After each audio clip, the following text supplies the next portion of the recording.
เอาเหมือนในทีมงานเขามาตึกปลาขึ้นมันหรือว่ามันมาลุ่นเบิ่งพี่น้องเอ้ยน้ำบ่ทันหลายไปไหนฝนนักกระตกไปได้มันบ่นี่ถืออยู่พี่น้องถืออยู่ สองมันแล้วบัดนี้น้ำบ่ทันหลายนี่หรือว่ามันบกหรือว่าน้ำนี่น้ำฮักกะมาเนาะดักอยู่นี่แหละไอ้ช่องเลยพี่น้องเอ้ย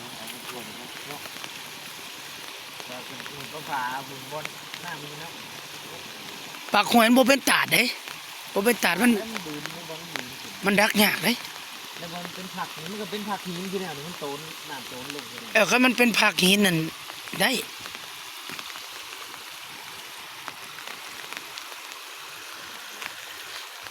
เมื่อนั้นผ่านเพกเมาอยู่นี่แหละนี่ได้ประมาณ10 โลน้ำเมื่อนั้นมันแห้งกว่านี้ไอ้น้ำกำลังมา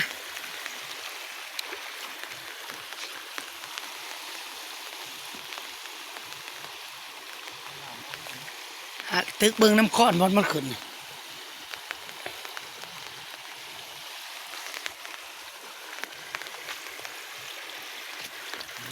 ชอบ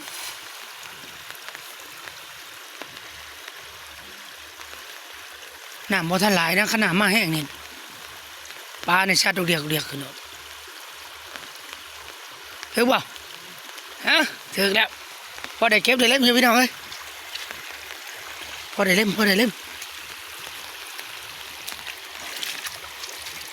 กับปูอีปูเขาไอ้ปูไข่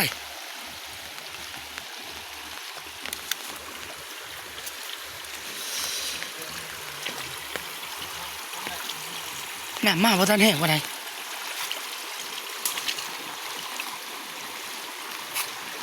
ขนาดมาแห้งปลานี่ขึ้นไล่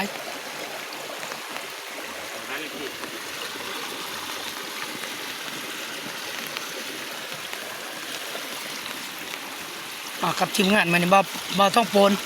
กับบ่ไม่กี่อยู่ในนี่นะนี่เขาเอ่ยว่าน้ำค่ำเสียโลเพราะว่า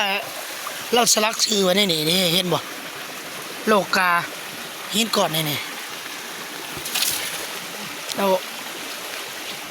สมัยตะกี้มาเผาบูชามาตั้งน้ำค่ำนี่มันเป็นน้ำค่ำกินตลอดแรงเลยมานั่งเผาบูชาเพิ่นก็สลักชื่อไว้ในก้อนหินบนปะโปนังเอาผ้าเขียนชื่อใส่ว่ามันยังโลกาการยังบ่ไอ้ดำมันช่วยชิมเอาเนี่ยเอาเสียวบ่เดี๋ยวมื้อจะเห็นบ่ไล่ชื่อเบิ่งดูมันยังเพิ่นเขียนไว้จะได้เบิ่งดูการโลกาการนี่โลกาการบ่โลกาการของมันตะกี้มันบ่มีหินเลยมันแห้งหลังกันเบิ่งดูเลยเบิ่งแกสลักไว้จะหน่อยคนยุคต่อไปเขามาเห็นเขาก็ว่าคนโบราณเขียนไว้เสียโลสมัยเพิ่นเป็นบ่าวกับพ่อบ้านการมาเผาบูชาตักน้ำค่ำเลยนี่ก็เลยเอาผ้าเอางอมผ้าซับเขียน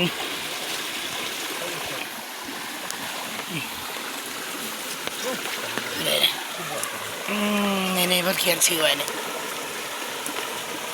เอาผ้าเด้โลกาแล้วก็การแล้วงอมผ้าเขียนไว้ตะกี้มันเป็นน้ำค่ำอยู่นี่กินยำแรงตลอดแรงอาศัยเบิดบ้านนี่ก็กินอยู่นี่ผู้สาวมาตักน้ำเพื่อเขามาเผาผู้สาวมาล้มผู้สาวตักน้ำค่ำเอาผ้าซับแกะซื้อไว้เป็นสัญลักษณ์ไว้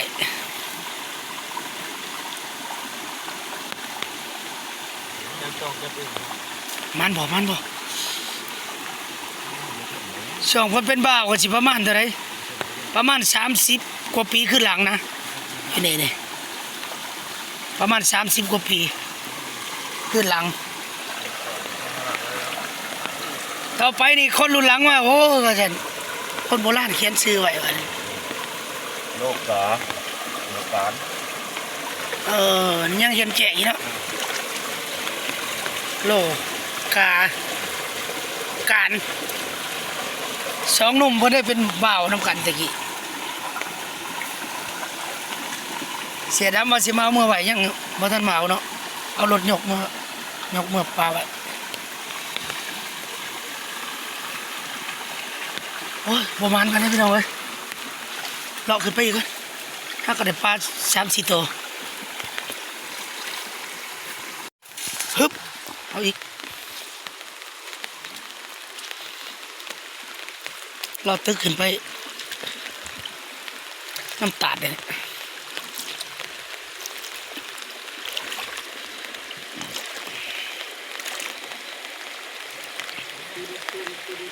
สมอย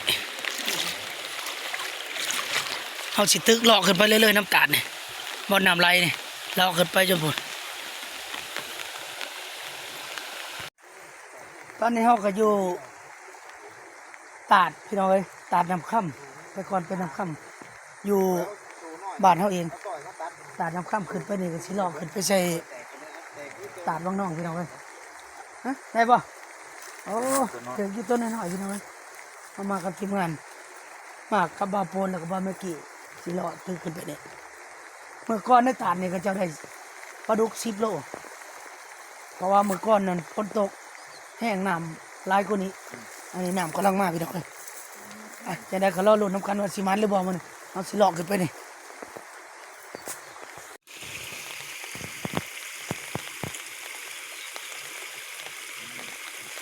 ไม่สี่เลยโอ้ดูไปบ้างเลาะขึ้นบ้างไงนะตึกบอลมันเป็นตาดนะน้ำบ่แห้งเนาะคันน้ำแห้งนี่เขาสิลัดอยู่ตาดเฉพาะเลยเห็นมันสัดขึ้นเขาจังตึก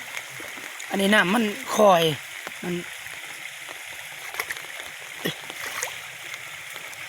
มันบ่ขึ้น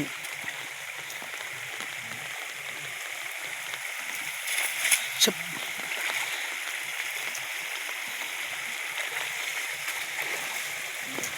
วางนี่ก็เป็นน้ำค่ำสมัยก่อนนี่น้ำกินอยู่นี่แหละตะกี้นี่ก็แม่นแคบมันบ่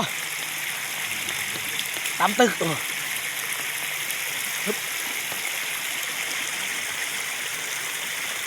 ถือถุงปุ๋ยมาใส่เลยพี่น้องเลยบ่มีของก็เลยถุงปุ๋ยนี่เดี๋ยวแล้วปลาขาวครับ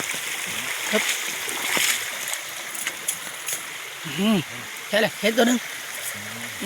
นี่ตัวเดียวเก็บซิปเก็บกุ้งเก็บซิวไป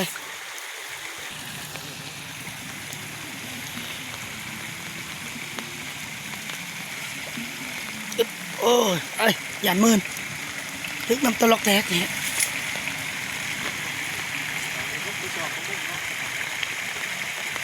แต่เนี่ยมันเป็นตาดเป็นแก่งขึ้นไปธรรมศาสตร์งามพี่น้องไอ้เข้มบ้านเนี่ยนะตอนนั้นก็จะเป็นโน่นหินเกิดบ้านเป็นเทียงหน้าก็จะ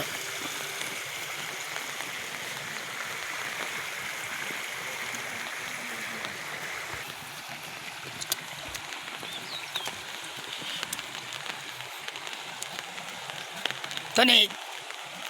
แน่นอนมันใจรถมาถือโอ้เฮบัวใหญ่เนาะเพราะว่ามันอยู่ว่างนี่มันเป็นตาดคือเนี่ยพี่น้องเอ้ยนี่มาลัดนี่มันจะขึ้นแล่นขึ้นน้ำหิมถ่ำเลยทางในถ่ำ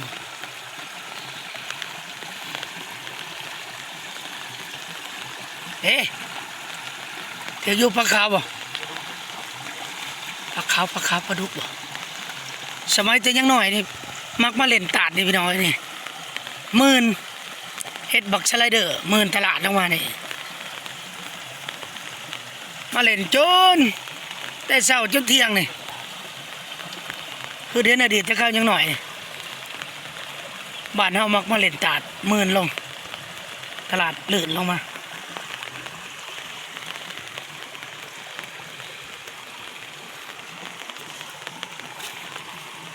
ตาดน้ำค่ำ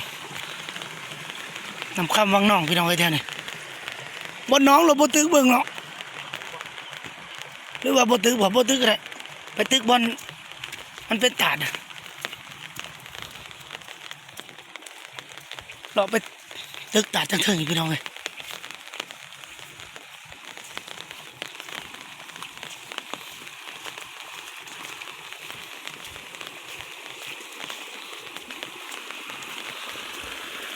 กินแบบธรรมชาติบ้านเฮาพอได้พ่นได้แก้วก็เอาสักแฮกก็แฮหน่อยๆผู้ดี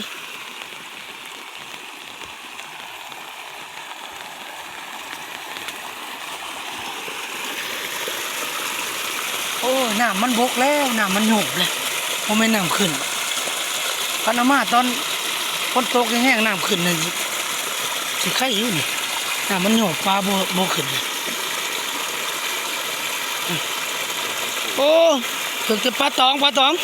ฮะกับปูไข่อีปูเก่าเต็มอีปูปลาตองพี่น้องเอ้ยใบตองเต็มมาหยาเลยน้ำมันโยบแล้วเนาะ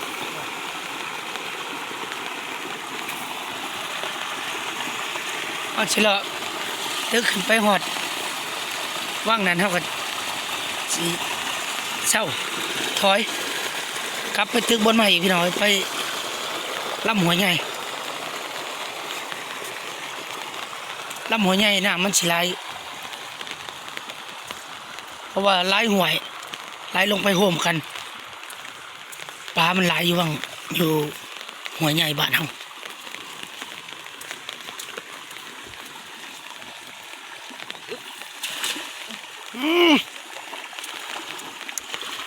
ถึงยังละพุ่งล่างแล้วบ้านเนี่ย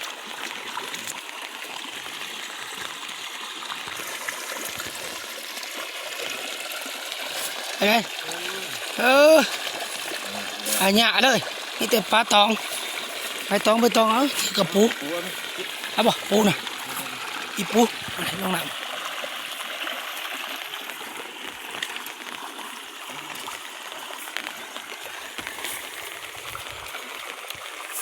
เราตึกบางเที่ยวเนี่ยชุดนี้ก็ช่าง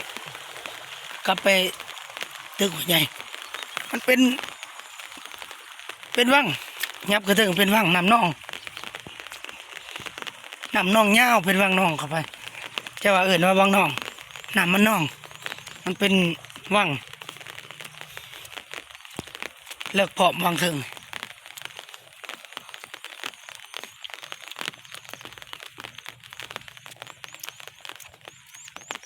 มันเป็นว่างลงมาแถวนี้มันเป็นตาดเป็นแก่งเขาหมายว่าน้ำมาลายนี่ปลามันสิขึ้นแถวนี้ประมาณพี่น้องเอ้ยได้ปลา3-4 ตัวเอาจิกลับเมื่อไปตึกอยู่ลำหัวใหญ่น้ำมันหลายปลาขึ้นหลายก็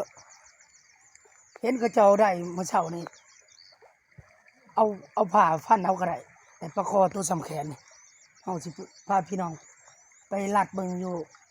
ลำหัวอีกตัวหนึ่งลำหัวใหญ่พี่น้องเอ้ยไปตอนนี้เฮาก็มาหอดหัวใหญ่และลำหัวใหญ่พี่น้องเอ้ยนี่หัวตัวนี้เป็นหัวใหญ่ของหมู่บ้านเฮาตกใส่ลำเซ่เขาได้อยู่นี่เมื่อเช้านี้ปลาขึ้นฟันเอาอยู่หันมันขึ้นน้ำไหลอยู่หนทางฟันเอาได้ปลาคอสำแขนนี่พี่น้องเอ้ยทีมงานเฮาย่างขึ้นก่อนเขาสิขึ้นไปลัดอยู่ตาตัวน่ะไปลุ้นน้ำกันอีกว่าหัวตัวนี้สิมาหรือบ่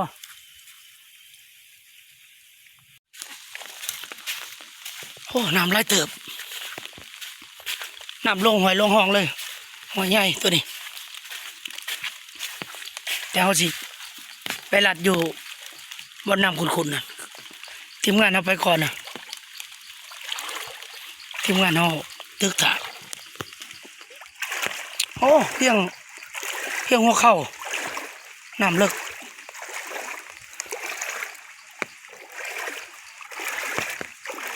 ฝนตกแห้งเมื่อคืน ฝนใหม่ฝนตกใหม่พี่น้องเอ้ย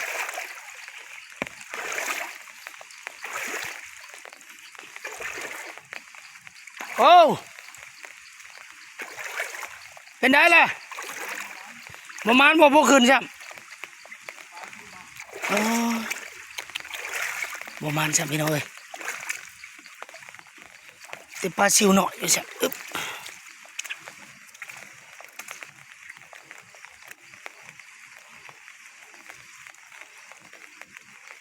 สงสัยมันขึ้นแต่เมื่อคืนนี่ตอนฝนตกตอนนี้ฝนกระตกพอยิบน้ำ2 สีตัวนี้น้ำมาตัวหัวหน่อยมันสิขุ่นกว่ากัน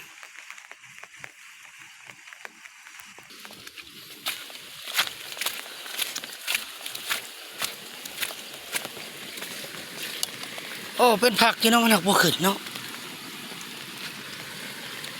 ได้จักโตได้ปลาขาวบ่โอ้ไม่แล้วบ่ได้ดักอันใส่บ่อยู่หั่นน่ะโอ้คันแม่นเอาแนวมาดักปลาขึ้นได้เด้นี่ว่าน่ะฟังนี่คืออีน่ะฮะคือได้ชัดคือได้น่ะซ่อมเบิ่งก็เต้นด้องๆก็ตึกลัดเลยมันเป็นผักเลยนี่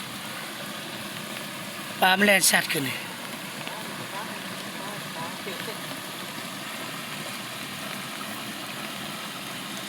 แต่พอได้ปิ้งในป่นเนี่ยพี่น้องว่าบ่หลายปลามันขึ้นบ่หลายพอเฮามาตอนฝนเช้าตอนฝนตกแห้งมันสิชัดขึ้นนะปลานี่เอาทั้งลุมดูตึกแล้วว่าทั้งลุมโดนแต่เอาทั้งลุมตัวหนึงแต่มันจ่อสิขึ้น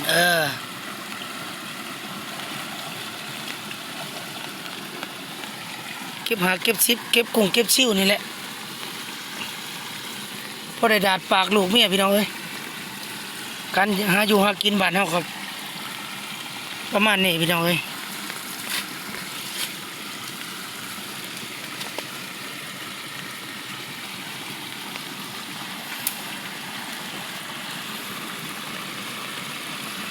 บอกคือเขตเพิ่นใกล้แม่น้ำใหญ่คือแถวแม่น้ำคลองแถวแม่น้ำเชี่ลาดปลาขึ้นน้ำเขื่อนน้ำยังในได้หลายถือบ่ถืออยู่เห็นแดบๆอยู่พี่น้องไอ้ปลาขาว2-3 ตัว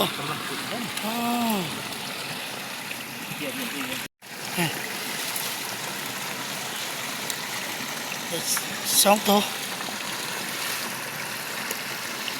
เฮ็ดเป็นแป้นไว้แล้วบ่น้องสิตึกนี่นั่งจอบเอาอยู่นี่แหละบาทละโต2 ตัวเขี่ยวรถเป็นแป้นในพื้นที่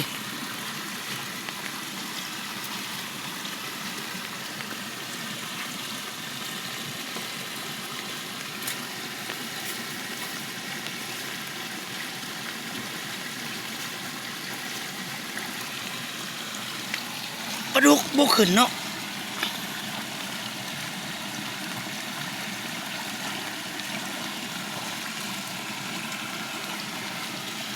ปัดกวดออกมันแปลนบ่เฮาสิตึกมันปลาคอใหญ่ๆซ้ำแขนนี่แม่เนาะ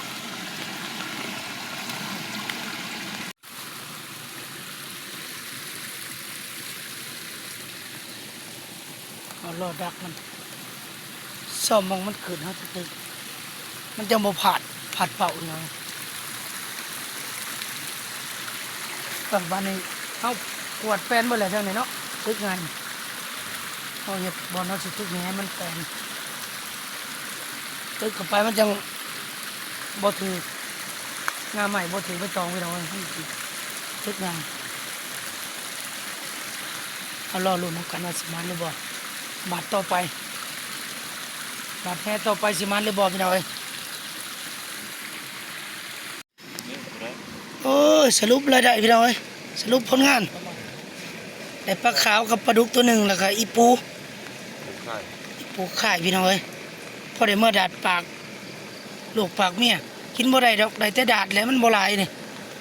อีดุกตัวหนึ่ง เอาเราลุ้นต่อไปบัดนี้สิมาหรือบ่พี่น้องเอ้ยยังสิอยู่ตึกอีกอยู่โอ้ยชักสิท่านบ่ท่านสัตว์จั่วขึ้นเมื่อกี้นี่เห็นแต่เป็นคู่ครึ่งหนึ่งเลยย่างอยู่ในป่าน่ะโอ้ยเสียดายเลยบังถือบ่ชูนี่บ่อันนี้นั่นน่ะยายเติบปลาดุกบ่โอ้ยหลายตัวเติบเว้ยเฮ้ยดิโอ้นั่นปลายังล่ะหั่นแน่มันสัตว์เป็นคู่ขึ้นรถได้ ปลาสูผลงานเขาได้นี่ คนงานนี่เด็สองพี่น้องเอ้ยนี่ มาคู่กัน มันสัตว์เจือขึ้นโอ้ยมันแล้วบาดนี่มันแล้วเจ้าจงชอบได้มันสัตว์ขึ้นจวกน้ำเป็นคู่ขึ้นแล้วดักทั้งเทิงเราได้น่ะคันข่อยบ่เห็นกี่นี่แล้วได้นี่มันจะขึ้นอยู่จุ๊บเจ้าวัด โอ้ยแม่แท้เขาเอาเถอะๆนี่ ตึกทั้งเทิงไหน ว่าเนาะ ไม่ได้ว่าชอบมันสัตว์ขึ้นข่อยเห็นมันเป็นคู่ขึ้นว่าหั่นน่ะใครอยู่ยังทันเจ้าว่ายังหลายตัวอยู่บ่จักไม่ได้ดักอยู่นี่มันเต้นขึ้นมันเป็นคู่ขึ้นเราแล้วโมได้เห็นคักปานใดน้ำคุณนี่น้ำเป็นคู่ขึ้นไปแล้วแม่นแล้วตึกลัดโลดไปลัดเบิ่งดูทางหน้ามันยันมันไปหอดผลก็มีโอ้ยแต่ก็มันเป็นหมู่เราได้ขึ้นมา4-5แล้วเด้อันนี้ได้ช่องพี่น้อยเอาลัดบ่ทันมันทีมงานเฮาสะแต่มันสัตว์ขึ้นเป็นคู่ตึกแฮลัดเราเบิ่งก่อนนั่นน่ะไปดักทั้งเทิงลัดไว้แต่เฮามานั่งชอบมันขึ้นสัตว์เนี่ยมันตึกโลทีมงานใหม่พี่น้องก็ยังบ่ทันได้จักวิธีลัดปลาไปตึกแต่อยู่กองมัน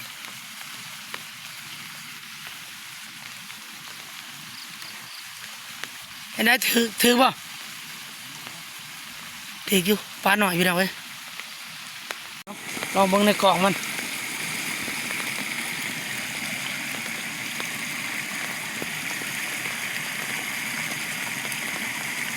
โอ้บัดมันสัตว์ขึ้นจวกเลยพี่น้องเอ้ยสัตว์จวกเลย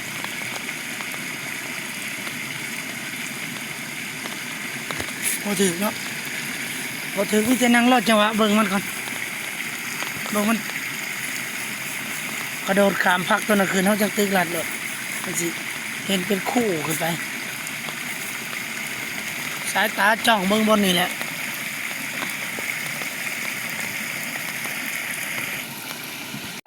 เด้อท่านบอกโอ้ยปลาดุกนั่นสัตว์จากขึ้น แต่นั่งนี่พี่น้อย โอ้ยเอาเราลุ้นน้ำกันพี่น้องว่าสิท่านหรือบอกเบิ่งนี่คือปลาดุกเนาะสังเกตเบิ่งคือปลาดุกชัดขึ้นมาโอ้ยท่านไหนก็ใครที่ วันนี้มันผัด มันพาดมันโอ้ยแฮวหน่อยโพดนะท่านไหนอยู่บ่เลยฮะ ท่านอยู่บ่ โอ้ยบ่ท่านจ้ะบ่ท่านนั้นตึกลอกขึ้นไปเลยโอ้ยเสิได้ดิจ้องเบิ่งเลยได้ยังวะวางนี่แหละมันขึ้นแต่ว่า คุณนี่ อย่ามันขึ้นถึงล่ะนั่งใกล้ๆบ้านนี่ซ่อมมันโหลดสายตาซ่อมเบิ่ง เพราะมันนั่นพี่สิใครอยู่บ่ว่ารัดถึงเลย สายตาเฮาจ้องเบิ่งในตาดนี่นี่มันขึ้นว่างนี่พี่น้องเอ้ยว่าไงสัตว์ตัวขึ้นเลยตึกบ่ทันโอ้ตึกน้ำขึ้นไปเลยน้ำขึ้นไปเลยโอ้ตัวสิได้เด็ดตัวใหญ่หนึ่งเบิ่งสังเกตเบิ่งมันสัตว์ขึ้นเห็นเอาโตมันปลาดุกแน่เบิ่งว่างนี่เราตึกขึ้นไปเลยเนาะโอ้สิได้พี่น้องเลยให้ถึงมันเรารอตึกขึ้นไปโอเคบ้านนี้คักแล้วพี่น้องไอ้บุญทีมงานเขาเจาะขี้เหอะบอลมันตันน้ำไว้น้ำไหลมาแห้งบ้านนี้มาแห้งปลามันก็จะขึ้นได้บ้านนี้พี่น้องเอ้ยคือแล้วบ้านนี้น้ำมันไหลมาแห้งตะกี้มันอังอยู่เด้อเว้ยนี่มันนั่งใกล้ๆนี่โลดจอบทั้งลุ่มนี่บ่พาตึกขยะบ่ตึกขยะเด้อไม่ได้ทาเอาบาดเด็ดๆโลดเห็นมันขึ้นยังเขาตึก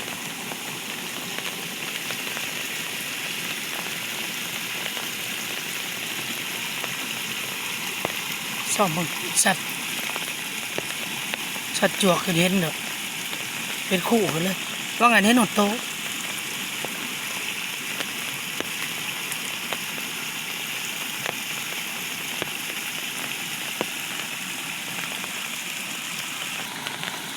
กล้องขายนต์นะบ่เห็นขึ้นพี่น้องให้ดึกกล้องเบิ่งโอ้ยมันบกความเกาะมันซะบ่ได้ไล่มันหนีมันสิชะลออยู่ในกล่องมันน่ะเหรอแฮ่ก็แฮ่หน่อยโพดพี่น้องเอ้ยบกความเฮ้ยว่ะ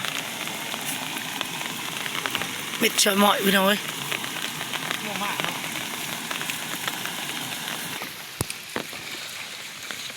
รอตึกทางปากหอยตกใส่กับหอยใหญ่ถือบ่โอ้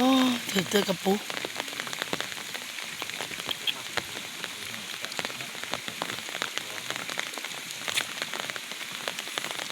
น้ำกำลังมาบ่หรือจะไหนบ่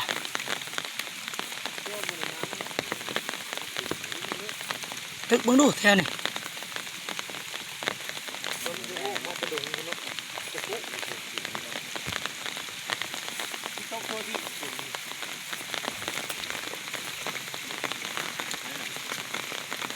เอาบ่ตึกไปเลย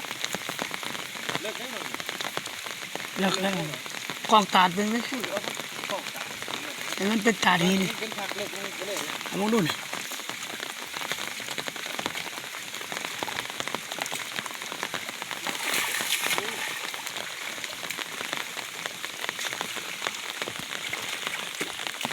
ชิบแคบมันบ่เอ้ยถึกตั้งแต่สลามใหม่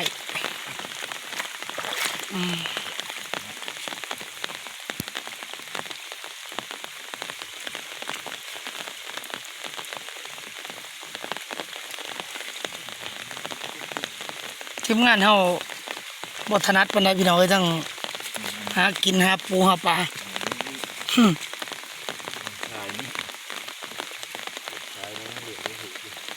ฉัน มันจะมีสายอยู่ดิ สอยหม้อโอ้ตอนมันแล่นขึ้นเฮาตึกบ่ทันมันเอามาสรุปผลงานบัดให้พี่น้องเอ้ยโอ้นี่เดี๋ยวผลงานก็ได้อยู่ประมาณหีบหนึงแต่ปลาขาวเนี่ยพี่น้องปลาดุกเนี่ยกับปูเนี่ยเพราะได้ปิ้งแล้วกระดาษปากผู้นั้นผู้นี้พี่น้องมันบ่หลายโอ้สิได้ตัวหนึ่งเฮาตึกบ่ทันมันอันนี้อีปูไข่เลยพี่น้องปูหน้าตัวนี้ปูไข่ได้ปลาดุกแน่ปลาปากหน้าพี่น้องเอ้ยโอ้ยพี่น้องเอ้ยบ่หมานมื้อนี่ได้ปลาหีบหนึงมานำกันกับทีมงานใหม่พี่น้องเอ้ยอายุเฮากินกับบ่เคยแต่ว่ามาลองเบิ่งมากับบ่าวแม็กกี้แล้วก็บ่าวท้องโปนได้ปลาประมาณหีบหนึงพี่น้องเอ้ยมาตึกน้ำลำหวยบ้านเฮาฝนตกมื้อนี้อายุเฮากินแบบชีวิตธรรมชาติบ้านหน้าพี่น้องเอ้ยเอาโอเคพี่น้องเอ้ยสำหรับคลิปนี้ก็ฝากช่างนี้ก่อนพี่น้องเอ้ยให้ทั้งบ่าวท้องโปนแล้วก็บ่าวแม็กกี้มันไปตึกทั้งมาอีกพี่น้องไปทั้งใกล้ๆเซ่หมดเลยพี่น้องเอ้ยแต่ว่าคลิปนี้ก็ขอโจ้สำนีก่อนพี่น้องเอ้ยแล้วก็ขอขอบคุณใจพี่น้องที่ทั้งฟังเล่าวหรือฟังไทยแล้วก็ทั้งต่างประเทศที่ติดตามรับชมที่เข้ามาติดตามรับชม2 คนบ้านนอกพี่น้องเอ้ยนอกก็ขอขอบคุณใจและขอบคุณพี่น้องนอกที่ติดตาม2 คนบ้านนอกตลอดมาพี่น้องเลยถึงว่า2 คนบ้านนอกสิเป็นน้อยๆนอกก็จะได้กับฝากน้ำพี่น้ำน้องบ่ทุกคนเข้ามาติดตามพี่น้องเลยก็บ่มีหยังนอกก็ขอบใจขอบคุณนอกสำหรับคลิปนี้ก็ฝากสำหรับพี่น้องขอบใจ